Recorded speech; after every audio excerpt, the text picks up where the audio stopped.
क्या आपने कभी टेलीविजन या मिक्सर मशीन को स्पर्श किया है जब वे कुछ समय से चल रहे हों? क्या आपने गर्माहट को महसूस किया? निश्चित रूप से जब आप मिक्सर मशीन को कुछ समय चलाने के बाद स्पर्श करेंगे तो आपको गर्माहट महसूस होगी। जब हम विद्युत उपकरणों का उपयोग करते हैं तो वे क्यों गर्म हो जाते हैं?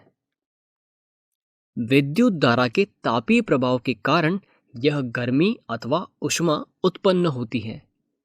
आइए अब हम इसके बारे में जानते हैं। अब हम समझने की कोशिश करते हैं कि विद्युत धारा तापीय प्रभाव क्यों उत्पन्न करती है। हम जानते हैं कि ऊर्जा को किसी एक रूप से दूसरे रूप में परिवर्तित कर सकते हैं। जैसे बल्ब के लिए विद्युत ऊर्जा को हम ऊष्मा और प्रकाश ऊर्जा में परिवर्तित करते हैं। जब विद्युत धारा विद्युत उपकरणों में प्रवाहित होती है, जैसे कि मिक्सर में, तो इस ऊर्जा का क्या होता है? यह ऊर्जा कहाँ खर्च होती है? विद्युत ऊर्जा का कुछ भाग यांत्रिक कार्य करने, जैसे कि मिक्सर के पंखों को घुमाने में खर्च होता है तथा ऊर्जा का शेष भाग ऊष्मा ऊर्जा के रूप में मुक्त होता है, जिससे मिक्सर गर्म हो जाता है।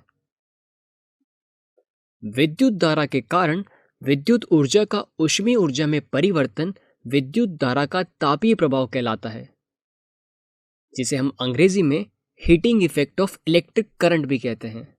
तो कृपया करके इसे अपनी कॉपी में लिख लें। विद्युत ऊर्जा के प्रवाह से ऊष्मा क्यों उत्पन्न होती है? आइए हम इसे एक परिपथ की सहायता से समझते हैं, जिसमें एक बैटरी है, एक तांबे का तालक 4 है तथा प्रतिरोधक जो निक्रोम का बना हुआ है।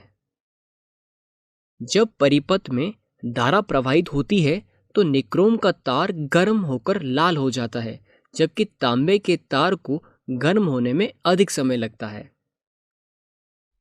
ऐसा क्यों होता है?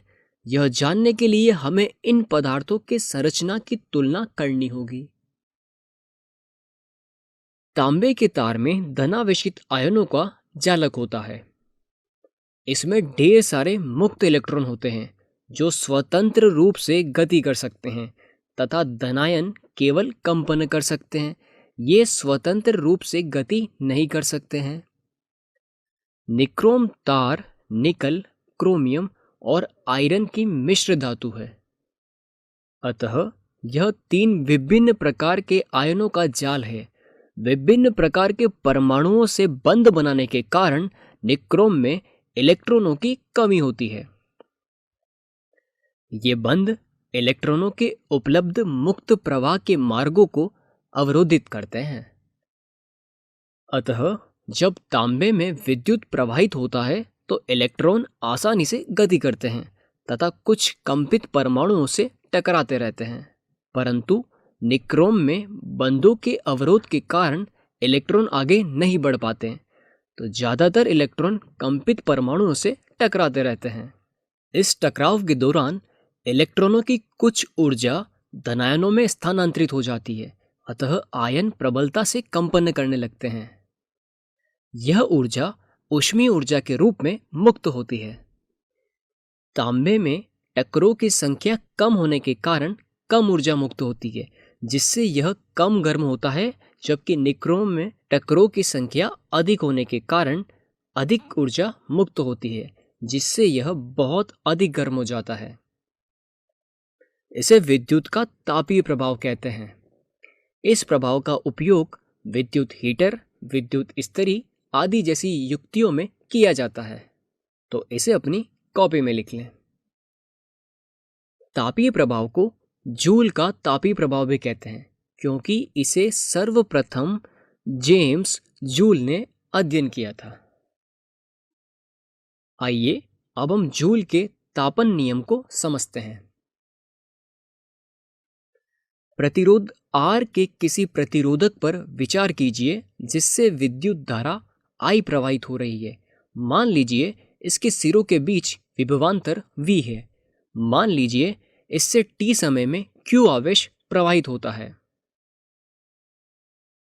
Q आवेश विभवांतर V से प्रवाहित होने में किया गया कार्य W है। हम लिख सकते हैं विभवांतर V बराबर W/Q। तो हम और ऐसे लिख सकते हैं W बराबर QV।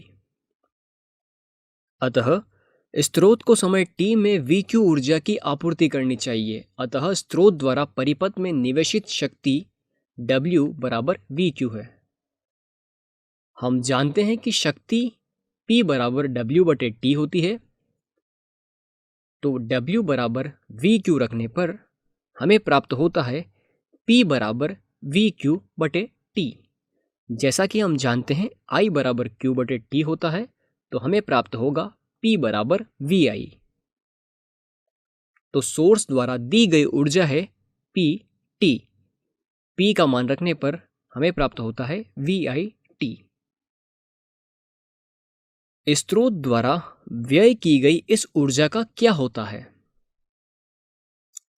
यह ऊर्जा ऊष्मा के रूप में प्रतिरोधक में क्षयित होती है। इस प्रकार किसी स्थायी विद्युत धारा I द्वारा समय t में उत्पन्न ऊष्मा की मात्रा H बराबर VIT होती है। ओम के नियम का पालन करने से हमें प्राप्त होता है V बराबर IR। तो V का मान रखने पर हमें प्राप्त हुआ H बराबर I² RT। यह जूल का तापीय नियम कहलाता है। तो इसे अपनी कॉपी में लिख लीजिए और इसे भी अपनी कॉपी में लिख लीजिए। इस नियम से यह स्पष्ट है कि किसी प्रतिरोध में उत्पन्न होने वाली ऊष्मा दिए गए प्रतिरोधक में प्रवाहित होने वाली विद्युत धारा के वर्ग के अनुक्रमानुपाती होती है और दी गई विद्युत धारा के लिए प्रतिरोध के अनुक्रमानुपाती और उस समय के अनुक्रमानुपाती होती है जिसके लिए दिए गए प्रतिरोध से विद्युत धारा प्रवाहित होती है। तो अब इन्हें अपनी कॉपी में स्पष्ट रूप से लिख लीजिए।